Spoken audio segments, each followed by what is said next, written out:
Going live. Hell, welcome to everyone to You Be the Judge. Bridges presents You Be the Judge. Every Wednesday at 6 p.m. we go live here on all social medias, Instagram, Facebook, YouTube, SoundCloud, and all where you get your podcast channels. If you want to pick up your podcast, you can always just go to iHeartRadio, put in Bridges Live, and put in show 160 is the most recent this number for this show, 160. It'll pop up. You Be the Judge, and this will be the show. And then you can share it, like it, and share it with your friends and have a conversation. One of the things we like to do here in You Be the Judge, and if all you people would love to watch and listen and learn, is that we give information, understanding, and hopefully that turns it into an action. That's always a purpose for us to discuss things, to learn things. But then after that, there's an after. And I think the after, to me, is actionable. I want to share something that went on in my life always, and I wasn't here last week because I had eye surgery, I had a cataract surgery. But here's the thing I learned about from the last week of surgery and today, my emotional roller coaster of today. I realized after I got one eye done, which is over several months ago, and then I got the other eye done, and I realized what I did not see clearly. It's metaphorically, but it's actually true. I did not know the colors and the things I was not seeing or I was seeing and how dull they are. And that's why we do these shows. That's why we started the show. That's why I've been doing all these shows, is for us to see things just a little bit more clear and remove the vision you think you have in the world. Because if you remove that vision, it's probably just a little bit cloudy because it's personal and perceptional. And then if you listen to the ideas and thoughts and hearts of others, it could clear things up for you. And you could see that much better. And I want to share that. And today I was at a school in Annapolis and working with some beautiful men and women, working with our young black and brown boys and girls, and to see that they feel that there's no one seeing them anymore. That's something that I struggle with. So after this amazing day with them, I got to my car and I just cried for about 10 minutes of the plight I see in our youth eyes, because they are being targeted, they are being shot at, they are being jailed, they are being incarcerated, they are being harmed emotionally, physically, and spiritually and soulfully. And the only thing our systems have for them is more systems. This is not working. It hasn't worked, and I don't want you to be surprised that it's not working. I'm actually surprised you're surprised. So with that, I want to share that little tidbit as we move on to this amazing show with our amazing guest. And my amazing co-host, Marilyn Pierre, is running for Circuit Court Judge in Montgomery County. And Judge Claudia Barber, who will maybe soon be here. But if not, we're always here with us in our heart and our mind. So thank you. Marilyn, how was your week? It was fine, but listening to you talk about that, it really saddens me. It would not have saddened me if it's not true, but it's true, and that's why it saddens me. And what happens is that sometimes people have sensory deprivation and they don't even know it. Like, I remember I went to Alaska for about 4 or 5 days, and I was fine there. When I got there, I was like, oh, okay, it's kind of gray, and as the days went along, it got brighter and brighter. Then it was time for me to come home. So I came home, and the colors here were like Technicolor. Right. So even though the colors in Alaska were getting brighter and brighter, I was experiencing sensory deprivation, and I didn't even know it. Right. And I think that's what happens. I think some people talk about it in terms of the boiling fog. Yes. You put a fog in a pot of water and you warm it up a little bit at a time, and the fog doesn't get out because it doesn't feel the difference. And then by the time the water boils, it's too late for the fog. And I think that's what we're talking about. And it's unbelievably sad. And the only people that know that it's boiling are the people that's turning it up. That's true. And the people that's turning it up, Marilyn, don't look like you or I. Yeah. Well, sometimes they do. Sometimes. Sometimes they do. And yeah, we have to keep track of that too. And the people who don't look like you and I, who are boiling it up, it's not all the people who don't look like you and I, because Right. we have many allies, and sometimes we don't say that enough. That's true. We have many people who look like us who are not allies, and sometimes we don't say that enough. So we definitely have to start saying that more. Yes, we do. I yes, agree. We do. I agree. Yeah, and I'm so excited, to introduce, our guest today. Can I go ahead and do that? Absolutely. I know she's patient, but like I said, I'm so excited. She is just such a phenomenal person, that I'm just, like I said, really excited. But there's our other co-host, Judge Claudia Barber. Hey, Judge Barber, how are you? Nice of you to join us right now. Do you want to say something before I introduce our co-host? I'm sorry, before I introduce our guest. Well, I'm glad to be here again, and thrilled to be in the audience and love the show. Love the opportunity to share with our audience about critical issues. Wow. So, we actually had another round of legislation passed in a different state. I think it was Mississippi. It was. Governor signed legislation. So, that seems to be a trend in the wrong direction. Well, we have to be vigilant. So, so we're like, oh boy, sometimes you wonder. Yes, but glad to be here. Mm-hmm. Yeah. And glad to be introduced to our guest. Oh yes! Oh my gosh! I mean, she's so phenomenal. If I didn't know her in person, I would have thought that a woman like that does not exist. Yeah. So let me go ahead, and you guys will, when I'm done, you guys will feel the same way too. But she's very humble and modest. So let me introduce you to Dr. Marcia Lynn Coleman Adebayo.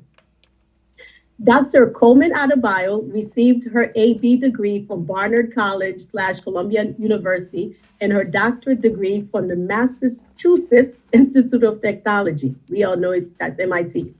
She is originally from Detroit, Michigan. She moved to Maryland about 34 years ago when she assumed a professorial position at the American University. Dr. Coleman Adebayo is the author of the Pulitzer-nominated book, No Fear, a whistleblower's triumph over corruption and retaliation at the EPA, the Environmental Protection Agency. The acronym No Fear is short for Notification of Federal Employees Anti-Discrimination and Retaliation Act, hence No Fear. Dr. Coleman Adebayo's fight in the workplace, Dr. Coleman Adebayo's fight for a workplace free of sexism, racism, and retaliation against whistleblowers resulted in an historic lawsuit against the EPA on the basis of sex, race, color discrimination in a hostile work environment. She subsequently testified before Congress on 2 different occasions. As a result of the leadership that she showed and her testimony, the United States Senate passed the No Fear Act, which was the first civil rights law of the 21st century. Millions of federal workers and their families have directly benefited from Dr. Coleman Adebayo's courageous sacrifice in the protections of the No Fear law. From the floor of the U.S. Senate, after the unanimous vote of the No Fear Act, Senator Warner called Dr. Coleman Adebayo and told her, "Young lady, I'm calling you from the well of the Senate floor. The United States has just passed the No Fear Act, the first civil rights law of the century. You have made history." and that's just like one of the things that Dr. Adebayo is famous for. Dr. Coleman Adebayo is the host of the WPFW show, What's at Stake, which airs every 4th Wednesday of the month. She is the First Lady of the historic Macedonia Baptist Church in Bethesda, and she is the President of the Bethesda African Cemetery Coalition. Dr. Coleman Adebayo has been inducted into Maryland's Maryland's Women Hall of Fame. Good Housekeeping magazine has selected her as the Woman of the Year in 2003. Time magazine has called her the Rosa Parks of the 21st century because of her bravery in the face of workplace intimidation. She is the recipient of the Montgomery County chapter of the NAACP Unsung Hero Award and the J. Franklin Bourne Bar Association Montgomery County Community Service Award. Ladies and gentlemen, please welcome Dr. Marcia Omen Adebayo. Hi, good evening. Good evening. Good evening. Well, you know, Marilyn, she never shortens our skirt at all, but she's right. Amazing, right? Amazing, right? And she's right there in our county, right there in our house. I mean, wow, Good Housekeeping Women of the Year, Time Magazine saying she's the Rosa Parks of the 21st century. It's like, oh my gosh. Phenomenal. Now that, you know. And she went to one of my favorite schools. Howard? No, MIT. Howard is not one of your favorite schools. Okay, that's it. Our friendship is done. You know, it was nice knowing you. Well, because one of my favorite professors that I have a great admiration for is Noam Chomsky, who I've known for many years, who I've just literally under his tutelage and happen to be blessed enough I can call him a friend. He's just an amazing guy, right? And that's what really... But let's get to Miss Dr. Marcia. You being called the Rosa Parks of the 21st century, that is not without much weight on your head. But here's my question for you is, why haven't we all know and be the people that we can be for the change that we want to see? And that is what you've been really emanating probably your whole life. How do we get that out of our young people, old people, or any people? Because that seems to be the question. It's not so much that, why are you amazing? Because you're probably looking at us and saying, you're amazing too, but you got to join the fight. Yeah, it's a really, really good question. But before I answer that, Noam Chomsky is like my surrogate father. I don't know if you know that, but I did not. You did not. Okay. Well, he wrote the introduction to my book, and he was my dissertation advisor. And so Noam and I are very, very, very close. In fact, there's a book coming out, which you're probably in, which is called The Children of Noam Chomsky. And of course, I'm one of the people in the book, and most likely you are too. So, yeah. So Noam is an absolutely amazing human being, and he's someone I think who you can't help but be inspired by as you work with him. If you don't mind me giving an antidote, because I've actually never talked about this in public before. But as you can imagine, Noam is, for those of you who know, Noam is considered the father of American linguistics. And he's considered, I think, you know, he's considered one of the most brilliant men in the world. I think I'm not overstating that. So it was quite an honor to work with him, and particularly to be, you know, so close to him. But one of the things that I had problems with when I was working on my dissertation was that he had very little time just to sit down with me and go line for line with my dissertation and give me the kind of direction I felt I needed. And so I worked out a method with his secretary that whenever he was going on a speaking engagement, I would just jump in the back of the car and I would take out, we'd just work on my dissertation on the way to wherever he was speaking. But wherever he was speaking, there was always a bomb threat, always a bomb threat. You could depend on a bomb threat. And it would usually go something like this. People would set up the microphone and we'd all sort of take our seats and we're waiting to hear Noam speak. And he would be maybe 5-10 minutes into his speech. And then I'd see this look over the host's face. And I always knew what it meant. It meant that they had just received a phone call that there was a bomb in the building. And so they would take to the microphone and they'd say, ladies and gentlemen, unfortunately, you're all going to have to leave the room because we've just received a bomb threat. And most people would go like, ah, and they start running. For me, it was like, yay, because it meant I had 20 solid minutes that I could sit down with Noam and really go over my dissertation with him. So we would always find some small place and we would sit down and talk. At one point, I remember asking him, does it bother you that so many people want to kill you? And he looked at me and he said, Marcia, that is the cost of telling the truth. Because he said the same. You're right. Everywhere he goes is a bomb threat. I had the pleasure of, like, again, meeting him, and everyone's so concerned about the bomb threats. He goes, if you're going to put in the work, you're going to disturb the masses. Absolutely. And because of the work that I'm doing now on the cemetery project, which we'll get into, it's a project that's worth over $100 million, and we have stopped. We've actually run out 3 developers out of Bethesda, Maryland at this point, multi-million-dollar corporations who've sent them running out of this area. And that's always with risk. And people aren't happy when they're losing millions and millions, perhaps billions of dollars, and they come after you. But that is the cost of that is the cost of telling the truth, and that you have to accept that cost. One of maybe a way of answering your question is that, we don't have the kind of the apathy that you're talking about with the young people who work in the Bethesda African Cemetery Coalition, which is the coalition that is dedicated, passionate about saving the African burial ground here in Bethesda, Maryland. We just don't have that kind of apathy because our young people are busy telling the truth. They are busy fighting the good fight. They are busy organizing, making signs, writing letters, taking on politicians. They are busy changing and making history. And so they simply do not have time to wallow in the kind of sort of a self-indulgence that this society likes to perpetuate among our youth.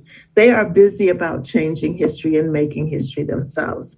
And I think in many ways, that is the way we begin to get our children out of this sort of navel gazing that this society likes to perpetuate among our youth, where they spend so much time thinking about themselves and their hair and their nail colors and whatever else, anything but changing history. Because once our children are engaged in the process of changing history, that becomes their focus. And that means that they really fight very hard for a good education because they want to know everything there is to know. They want to know what isn't being taught in school. They want to know how do they make sure the next generation isn't inflicted with the kind of lack of education that they were inflicted with. So, I mean, I think that I think our most incredible achievement in the Bethesda African Cemetery Coalition is actually not running out 3 developers out of Montgomery County, which is what everyone thinks our major accomplishment is. Because if you go to downtown Bethesda, you will see all these huge buildings that have been put up in the last 2 or 3 years. If you go to downtown Washington, D.C., which is where I was today, you can't even recognize portions of our community anymore because they've been taken over by developers. But I think our most important achievement is that we have created a cadre of young people around us in the Bethesda African Cemetery Coalition who are absolutely passionate about changing history and about their role in becoming leaders and stopping the kind of cruelty and racism and white supremacy that has afflicted our community. I think that is really our achievement. And I think for those of us, who are my age and older or younger, that really has to be our focus. In addition to stopping, the cruelty that's going on, the white supremacy that's going on, is raising up a cadre of young people who are prepared to fight. You said something that's just amazingly, and I'm not going to go political on you because there is Mark Eldridge says that it doesn't seem like he could ever make you happy, and which is fascinating that he said this in a meeting. And he did not know that you were going to be on our show, but it doesn't matter. Thinking that, why do you have to make her happy? Why don't you just do what you know you can do, and then make it, and we all be happy? But here's the question I have: when you have statements like that coming from white politicians or any of the black politicians, the things that they're doing, it's purposeful, and they have to be called out on it. Right. So how do we help you call it out? Because I don't think enough people are calling people who are in office, out of office, or the key turners, are calling what it is. They are moving the systematic racism that is pushing black people into the death or to the gravestone. Mm-hmm. How do we get people to call them out? Because you have been calling them out. I intend to call them out as long as God gives me a voice. My shero, everyone has someone that they channel, I think. Outside of my mother and my grandmother, I channel Harriet Tubman. I really do not care what Mark Eldridge says about me. I don't care what he thinks about me. I could care less about whether he, I just don't care about him. He's not important to my life. The only thing that's important in my life is whether or not we get justice. And the fact is that Mark Eldridge is so used to working with Black people who are prepared to compromise on very basic issues, that when he comes in contact with a Black woman who says, "You have finally hit a rock," he doesn't know what to do with it. And so the only thing that Mark can think to do about that is to start calling me names. And he calls me names, if you've heard some of the names he's called me in public, it's just absolutely outrageous. And there will be Black people sitting in the audience listening to him, calling a Black woman all kinds of names, and they will not open their mouth to say one word. And so we've got to change this dynamic. We have to change this paradigm where white people who are oppressing us, who are white supremacists, who depend on Black people to get into office, feel comfortable calling out Black people who have called them on their racism and their white supremacy. I intend to continue to call Mark Eldridge out on his racism, his white supremacy. I think what we should write on his tombstone is, here lies a white man who desecrated an African burial ground. And so one of the things that we have this new campaign with Mark Eldridge that you're probably going to see in in a week or so. And it's a beautiful picture, but it's a picture of Mark Eldridge. And it says, "My name is Mark Eldridge, and I desecrated an African burial ground." Because Mark cannot stand the truth. He can't stand the truth. And he's used to being around Black people who are concerned about getting a contract from him, or trying to get a job from him, or trying to butter him up for whatever reason. That is not our position at all. Our position is that Mark could have stopped the desecration of this incredibly, one of the most historically significant African burial grounds in the world 5 years ago, before they literally sent in all the trucks and they scooped up tons and tons and tons of our ancestors and put them in the back of dump trucks and sent them to a private landfill. And what did we find when we got to the landfill? Because we followed the trucks. They had a crusher truck out there and they had a steamer truck out there, because they were trying to destroy any kind of criminal evidence that was possible that was coming out of that cemetery. Mark knew about it. I sent him pictures. I sent him video. He never responded because he is so busy kissing up to developers that he can't stand even to be in the shadow of the truth. And so we have called Mark out on this, and I think he's disgraceful. I've told him he's disgraceful in public. I've told him he's disgraceful in private, and I will continue to do that. I think that Black people, because of our trauma, and our trauma, I think, is almost sewn in our DNA, we find it so hard to somehow get past the fear of what white people can do to us if we tell them the truth. And I think it's an individual struggle. And I think we all have to struggle with that, because what we experience, whether it was on River Road in Bethesda, or whether it was in North or South Carolina, Georgia, wherever we were, that trauma is still with us. And we have a lot of trouble just sort of bypassing what it means to tell a white person to their face, that they are, that they're destroying us, they're destroying our family, that they're hurting us, that there's pain. And so we sometimes stay silent. Yeah, and what you're saying has actually been proven scientifically. They did research on mice where they show that trauma could be carried in a mouse's body, that is passed on to the next generation, even though that the baby mouse never experienced the actual trauma itself. It's an incredible experience. Okay, I have to back you up a lot because not everybody here is from Montgomery County, so not everybody here knows that Mark Elrich is the county executive, and not everybody here is as familiar with the issue of the Bethesda Cemetery and the Bethesda African Cemetery Coalition. So if you could go back to 5 years ago, how this all got started, why there is such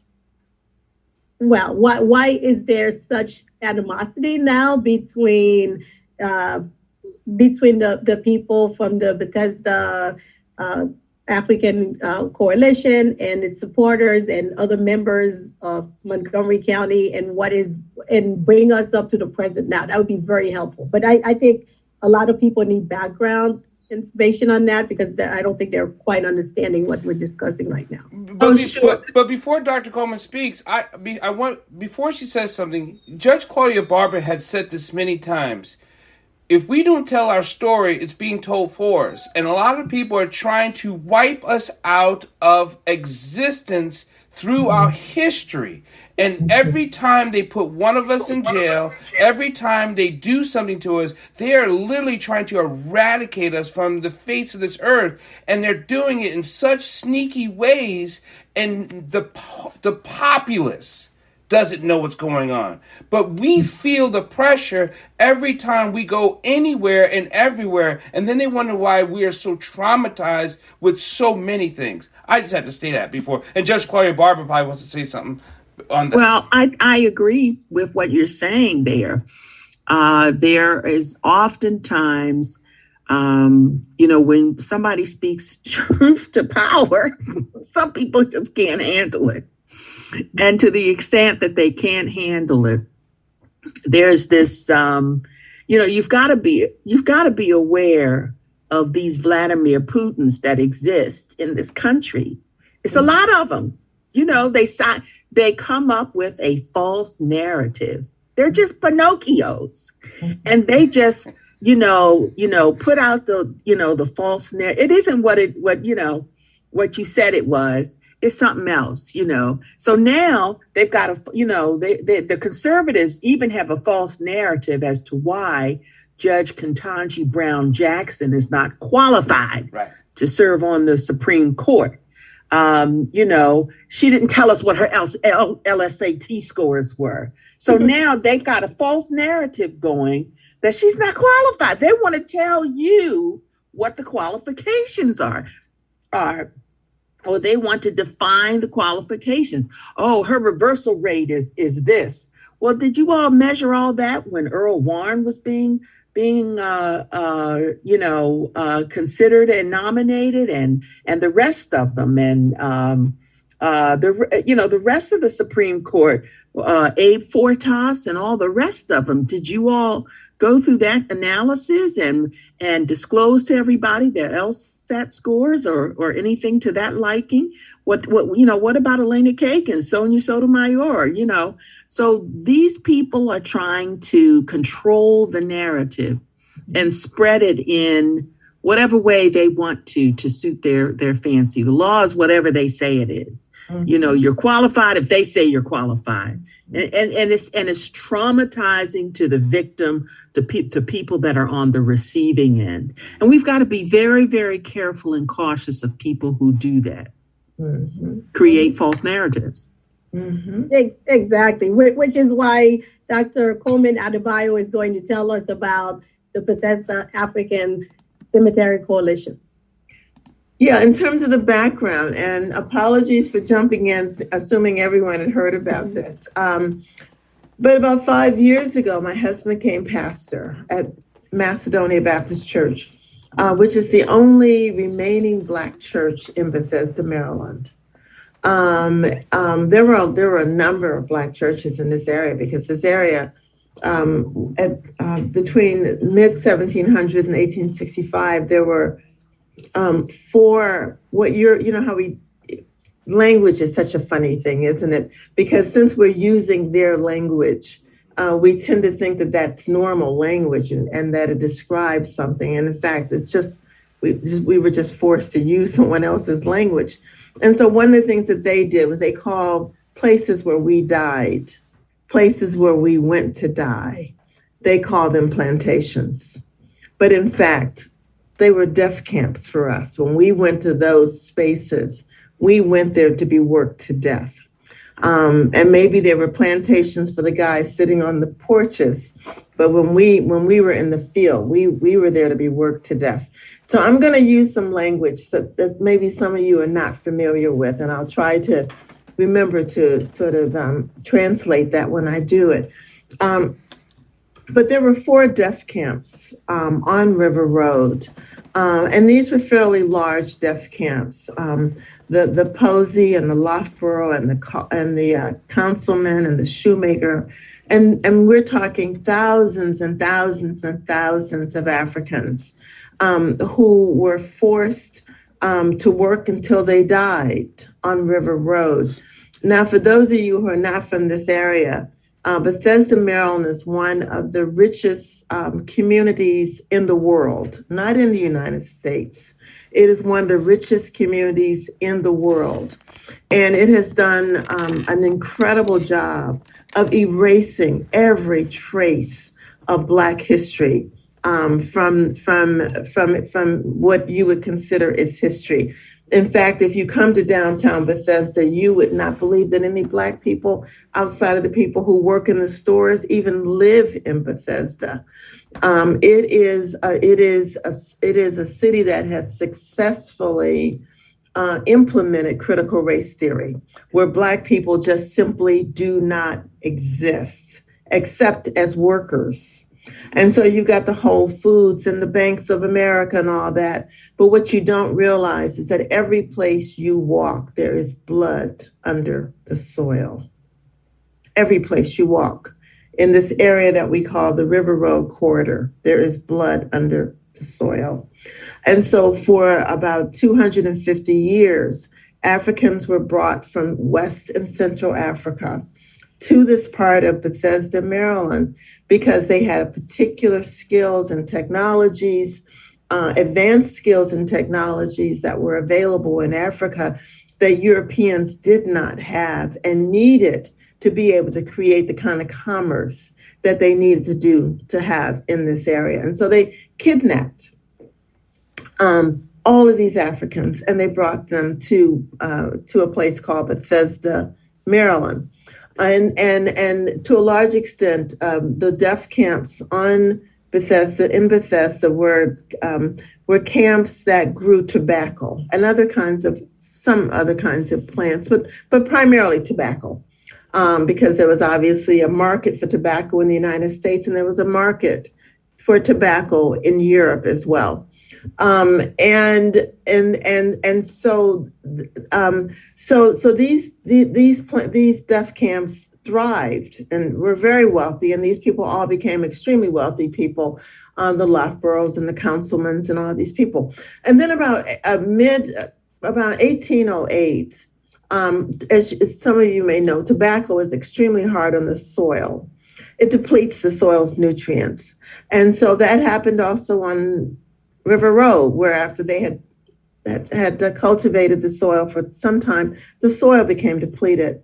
And so the question is, what was going to be their next commercial enterprise if tobacco was no longer available? And so many of these deaf camp owners, called plantation owners, if you will, decided that they would go into the breeding of young African girls. And that is sort of where a lot of my research has taken me at this point. And so they started breeding young African girls. As early as they started actually renting.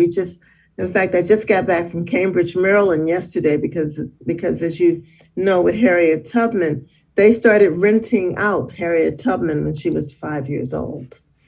And so they started renting out and they started abusing these little African girls at very, very, very early ages. We now know that 60% of these little African girls bled out during childbirth. So this is, when I talk about it being a killing field, I'm literally talking about the soil under which you walk in Bethesda being a killing field. Well, because so much of the land was still being used for productive agricultural usage, there was one part of the land area that if you come and visit us, I'll show you, that was swamp area on this strip of land. It was just agriculturally unproductive land. And so this is where they would throw the bodies of the Africans who who bled out during childbirth or just died from just harsh conditions, or they starved to death or died from a number of diseases. And so this is literally, we believe now, one of the largest mass graves in the United States. And this is now what we call the Moses Macedonia African Cemetery. And so they would literally throw these bodies into these unmarked graves. After emancipation around 1911, the relatives of the people who had been buried in what we call the Moses Macedonia African Cemetery bought land right next to where their relatives were buried.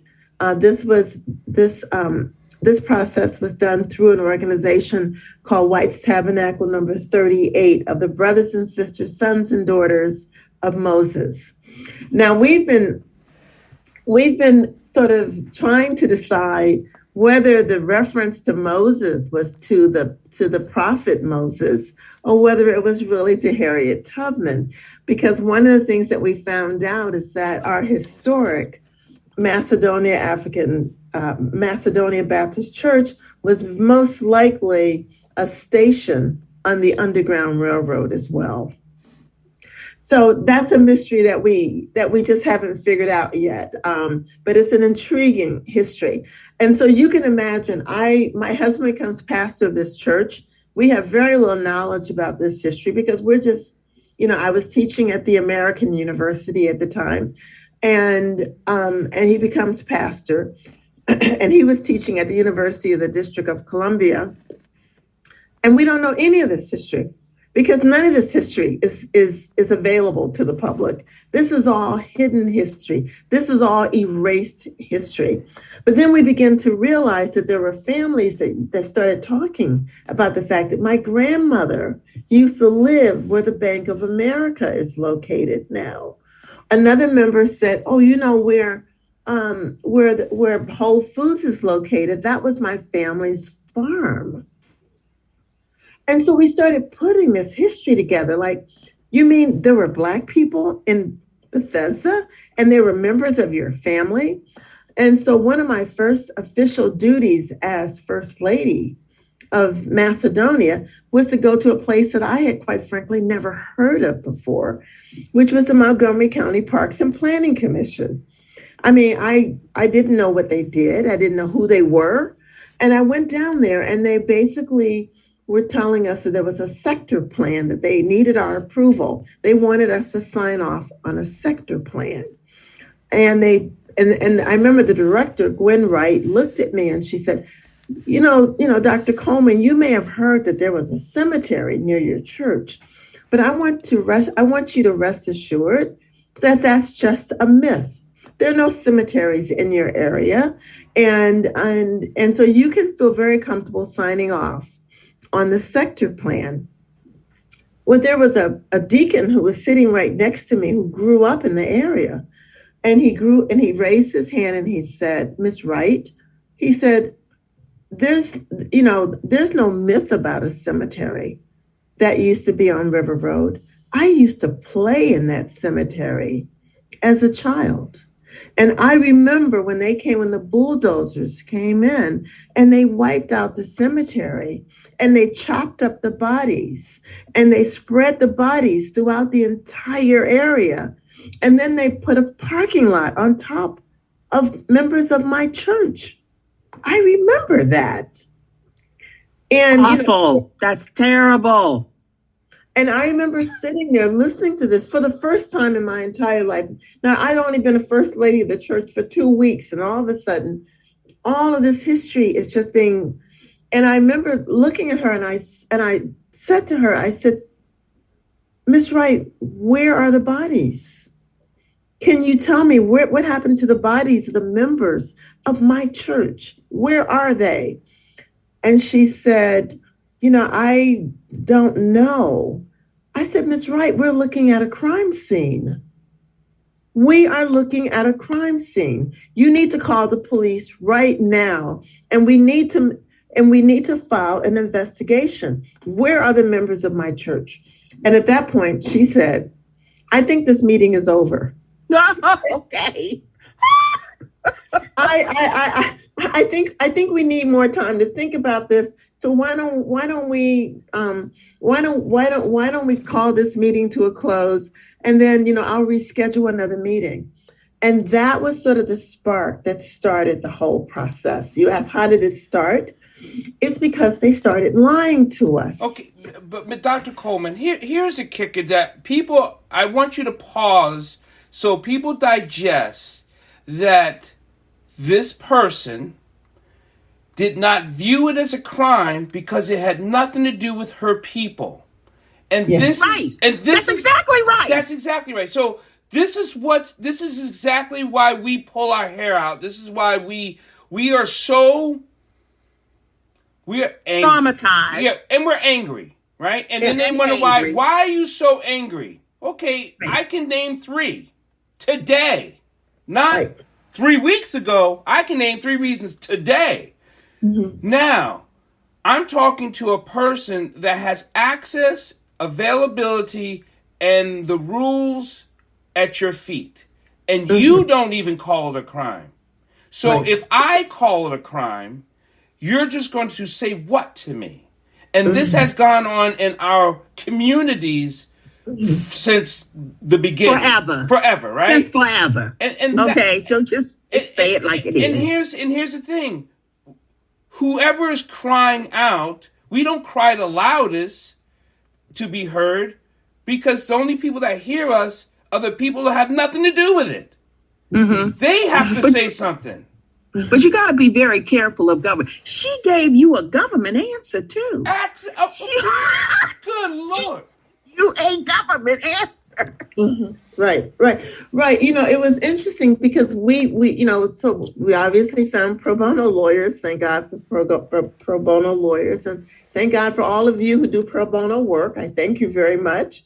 And so we got into discovery, and we actually found videotapes where they're actually talking to each other about the cemetery. And we also found we had emails, traffic between these people who were literally saying to each other, they were taking the county council members out to this area because there was a sector plan underway.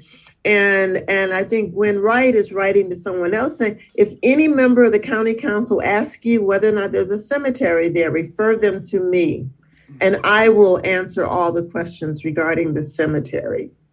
So there's a cover-up going on. Okay. Just call it what it is. That's what it is. A cover-up going on. Don't sugarcoat it. That's it. It was a cover-up. It was a cover. They never wanted people who live in these $2 million homes in Bethesda, Maryland, to realize that they're literally sitting on top of graveyards. And so they were prepared to do whatever it took to hide all this information. And so what we've been doing and not only that, I've got to tell you, this is something we learned a year ago. There's actually a plantation home 5 minutes from the cemetery. It was the Loftboro plantation home. It was where one of the first signals homes to Berkeley, sort of one of the initial sort of pre-CIA kind of operations going on, because we live so close to the South, and that's another whole story. But there's a plantation home called the Milton House. You can all go to it. And it is a plantation house. Now, what's interesting about this is that Montgomery County school system will send our children to Alabama and Georgia to have the Southern experience when they can just go to downtown Bethesda. For sure. And see a plantation house. For sure. And in this plantation house, you have basically the cell, the incarceration area, where they kept these young African girls. Can you imagine? It's a steel enclosed room. Can you imagine in Washington, D.C. weather in the late, 1700s, early 1800s, mid 1800s, and there's no air in here. And where these little girls and these boys were kept as they were being trafficking from one place to another. There's a smokehouse right outside of the kitchen. And we know from oral history that smokehouses have two functions. One was to smoke meat to get folks through the winter, but it was also used as a crematory. That's right. It was used as a crematory for Africans who were trying to escape. And so you've got a crematory right outside the kitchen area. You have the overseer's house right underneath where the Africans are being kept on the top floor. You really do have to see this place. And one of our major discoveries, because now we're writing a second book on this, is that now we found a second plantation house right on River Road. Right on River Road. We're also with the torture chambers and the rape room which they've turned into a sunroom. I'm going to interject something real quick that most people don't know this. I was doing some issue with a friend of ours, Vincent Leggett. Some people know who Vincent Leggett is, right? And I'm doing some work with him about the historical fact on here on the Chesapeake. And was going to do a Smithsonian thing of the black people that went through the Chesapeake. And he said he had heard this through family members. So he's in this meeting with the Smithsonian, and they say, if you don't have it written down, we cannot call it to be truthful. That's what they told him. He said he had to go outside before he heard someone. He says, if it's not written down, it's not truthful. So because, like you said, from our oral history, from mouth to ear, right? That's how we spoke. That's how we got our words through many things. Right. If it wasn't written down, these white people don't call it truthful. And also, we know that oral history is incredibly accurate. Right. I mean, as a political scientist, I can tell you we've spent hours and hours, gathering oral history. It's amazing how oral history, the accuracy of our memories. I mean, the whole griot concept from Africa that that your tongue could almost be cut out if you miss a particularly important fact of history. The history was so prized, and the telling of history was placed at such a high price that people really took care to make sure that they told the facts and the narratives correctly. And Brother Harvey Matthews, as far as we are concerned, who we've learned so much about what happened on River Road, is a national jewel. He's an absolute national jewel for us. And also, I should tell you about Mr. Leggett. Mr. Leggett, he actually invoked eminent domain to save a Jewish cemetery. Now, our county executive, Mark Elrich, has told me personally he will never invoke eminent domain to save a Black cemetery. But Ike Leggett did invoke eminent domain to save a Jewish cemetery. And so one of our demands right now is for Mark Elrich to follow the lead of Mr. Leggett and to invoke eminent domain to save Moses African Cemetery. It was so bad 2 years ago when they first started digging up a portion of the cemetery. We have about 30,000 pictures of the desecration of Moses Cemetery. We have pictures of archaeologists walking around the cemetery with bones in their hands. Bones in their hands. So now what about the Department of Justice? What have they done? Well, we have, if someone here has great contacts, please let us know. We've not received a response. And we desperately need to get someone over Montgomery County, some political officials over Montgomery County to help us. Because as long as this fight remains within the confines of Montgomery County, we're going to lose it. We need to get either the state to come in or the federal government to come in, because there is no political will for the people in Montgomery County to stop the atrocity that is going on in Montgomery County. We actually have one picture I wish I had brought. We have a picture of a tombstone that came up during the excavation. We started yelling and screaming at the archaeologists. First of all, they will not let Black people into the cemetery unless you work for the developer. And so they have a big gate around the cemetery and they have guards out there. And then whenever we come out, they call Montgomery County Police on us. So all of us have been arrested at this point. And so they will not. And even Mark has gone into the cemetery and never once said, I will not go into that cemetery unless I'm accompanied by a descendant. He just walks in there with all of his whiteness. And they tell him, and also State's Attorney McCarthy. McCarthy actually went into Moses Cemetery at the invitation of the developer. And he asked the question, have you seen any remains? Well, what do you think the developer said to him? No. We don't have any remains around here. Well, that's good enough for me, right? That's good enough for me. Was that his response?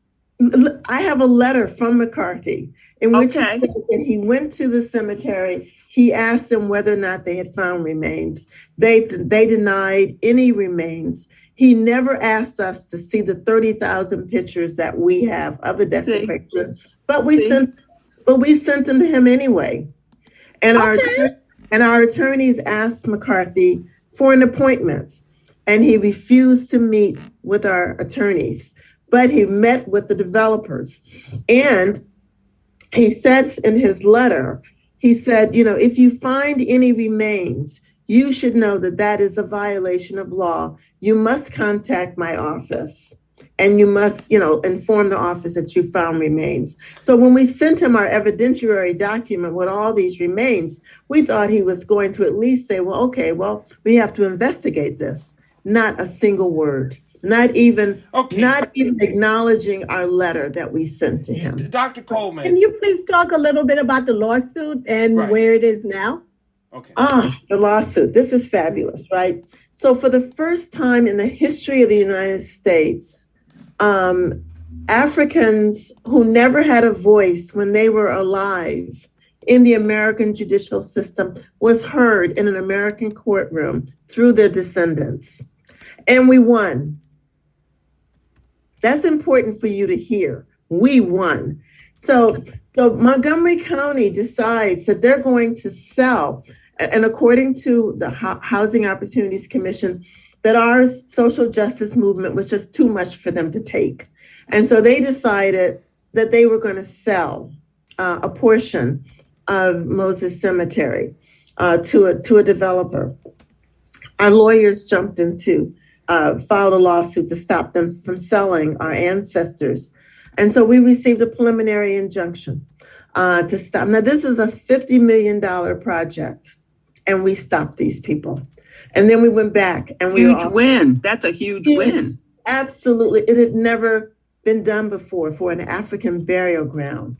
Now we figured out that the real value of this land is really not $50 million. It's really $100 million because they were able to turn over this land within 5 years.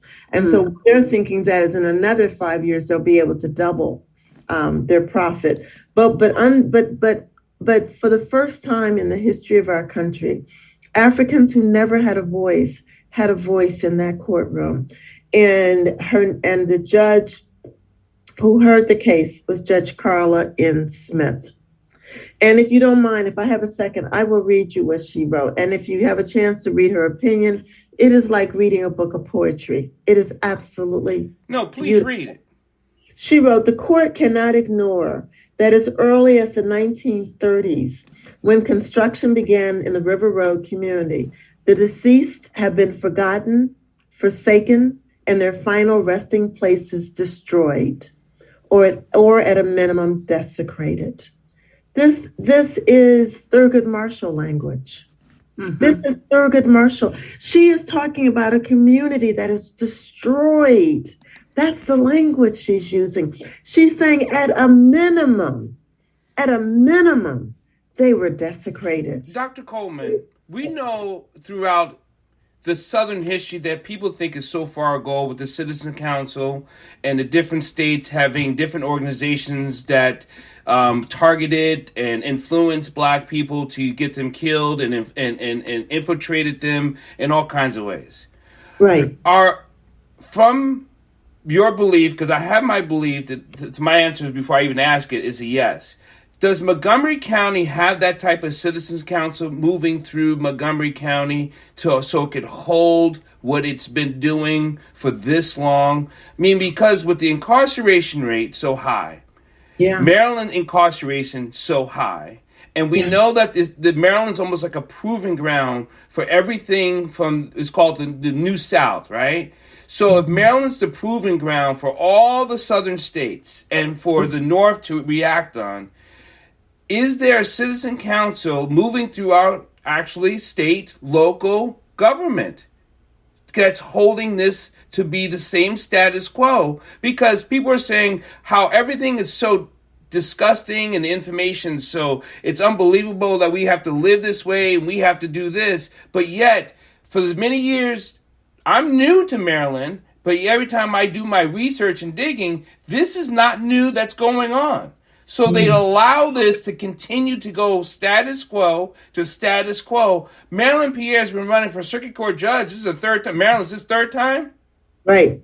Okay, so this isn't new of the stuff that's been going on in the Good Old Boys Network of what they've been trying to do, trying to push on, push out, and silence. Mm-hmm. I'd like for you to send me more information about the decision and the outcome and the existence, because I know that we have a newsletter with the Anne Arundel County NAACP, and I realize it focuses on Anne Arundel County news, but this is an important story. And it's got to be shared. It's got to go out there. It has got to be spread among everybody. Because the government is just up to their same old. Status quo, create a false narrative, make us believe it, tell us the truth is a lie, all of that. Right. I mean, one of the reasons why I've got to get this in before we hang up, before this program is over. I mean, one of the reasons I can't do this as head of, I can't throw my support behind political candidates as president of Bethesda African Cemetery Coalition, but I certainly don't give up my constitutional rights to do so as an individual. And so one of the reasons why obviously I support Marilyn Pierre and I support Bernice North is because these are women who I believe can make a difference in Maryland. We need someone who is prepared to get in there and fight. Because,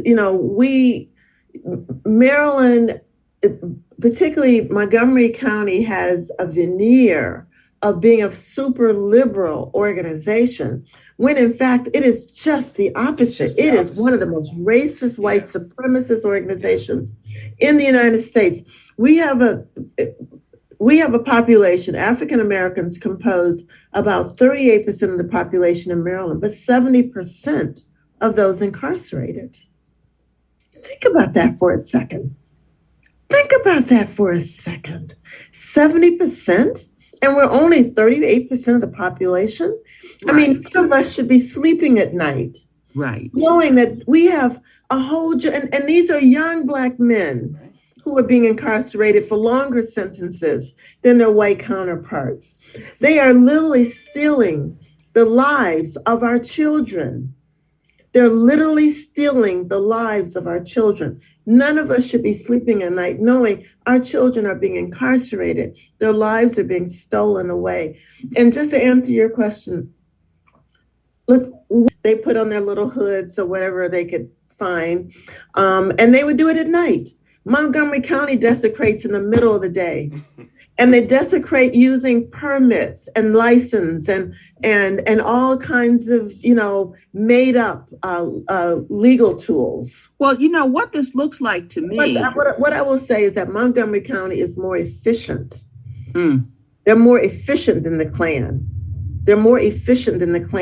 And that's the reason why we have to fight, because this kind of efficiency is literally taking our community out. Judge Barber, hold on. Wilbur has a question. Go ahead, sir. Okay. Sometime in the 1970s, the Montgomery County Sentinel had on its first page the following statement. In 1900, more than half the people in Montgomery County were African Americans. Now, is that a surprise? It was surprised me in the 1970s. Is that a surprise, or is that something you should be able to get right out of the census reports? Well, yes, you can certainly get that out of the census reports. That wouldn't be very difficult. But for example, in the community that I live in West Bethesda, we were 70% of the population here, and now we're 3%. So that's an even starker kinds of contrast than what you're talking about. They've been able to move populations out of Montgomery County through taxation, through raising the prices of homes, making it less possible for multi-generational dwelling, housing opportunities for families. They have made it, and also I should say, as a mother, my son, I have a beautiful son, 6'2", 240 pounds when he was in high school at Whitman High School, and I had to take him out of the school and put him into private school because I didn't think it was safe for my son to be in that school.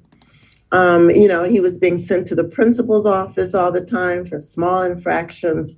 The grades that he was receiving were not appropriate for the kind of work he was doing.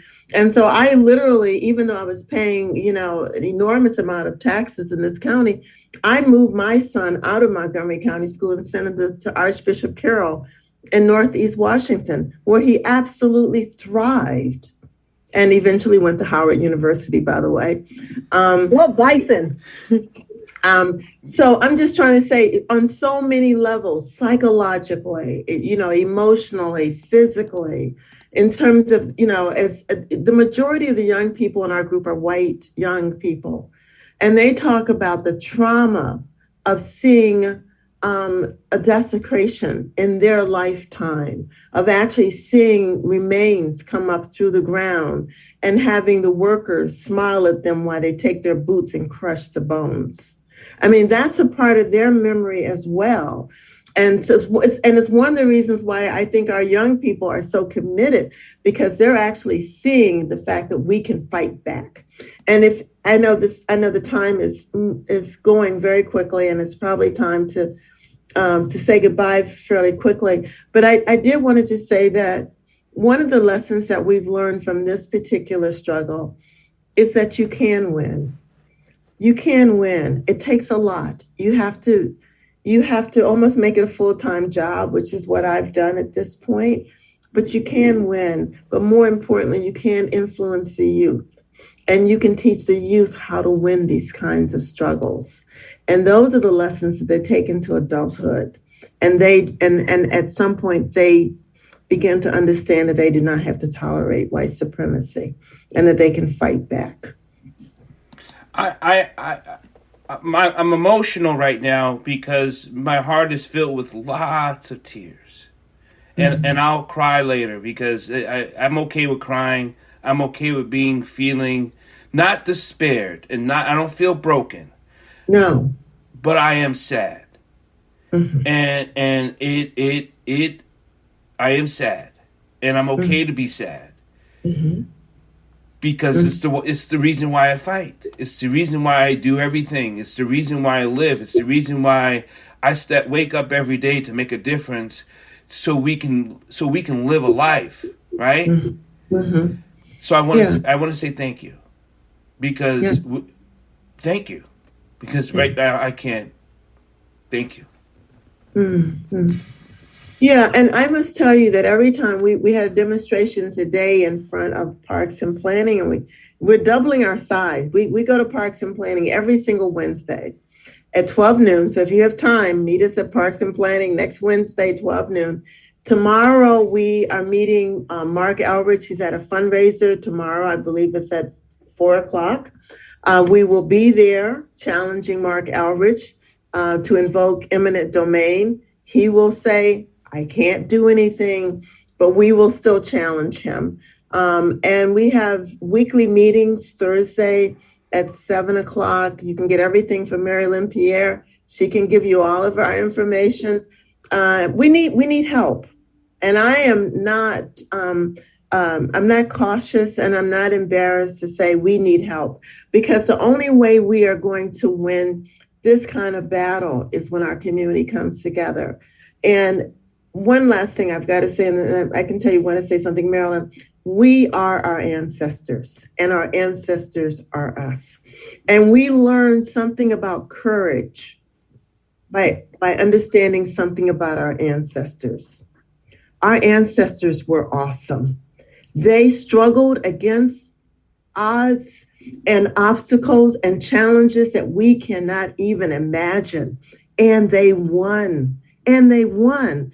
And we have to understand and we have to tap into that reservoir of energy and power that our ancestors had. And when they disconnect us, when they erase us, what they're doing is unplugging us from our power base.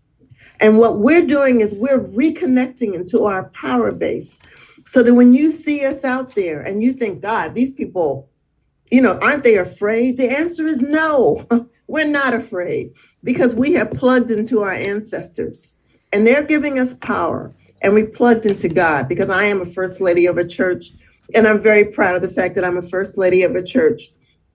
And so Psalms 27 says to me, the Lord is my light and my salvation. Whom shall I fear? And it certainly is not Mark Elrich. So when I go out and I fight, I am not afraid of anybody out there, because I've plugged into some power that makes me fearless. And that's what I'm inviting all of you to do, is to plug into that power. We've been fighting for the Police Accountability Board and challenging the SROs in the schools, and they're still trying to backdoor that and put it in there. We've been having these meetings with these people that are so surprised we're upset. And this is where it makes me think, like, this is still such a planned thing, and we can get into that. Please, Dr. Coleman, you come back on again. There's more for us to learn, and there's more for us to share. We don't have enough time for people to ask questions, but we will definitely have Dr. Coleman back on. And I will, if anyone wants to say anything, Marilyn, you want to say anything before we take off? I just want to say that I was right, because at the beginning I told you how fabulous Dr. Marcia Coleman Adebayo. She wouldn't let me call her Dr. Coleman. It was always Coleman Adebayo, which is why it rolls off my tongue so easily now, since I had to practice it. But it was worth it. Yeah, I told you how fabulous she was. And we could also say that Time Magazine was right because she is the Rosa Parks of the 21st century. Ashante, Ashante. Ashante. So thank you very much for joining us. We're really looking forward to this having this conversation be put online so people could watch it and take in some of this fabulous information that Dr. Coleman Adebayo shared with us. Thank you. We look forward to seeing you next week, because next week we are having Ashwani Jain as our special guest. And thank you, everyone, Mr. for listening Jain to Bridges is a Live, and You Be the candidate Judge. You can for always catch us every Wednesday, Governor so thank of you. Maryland.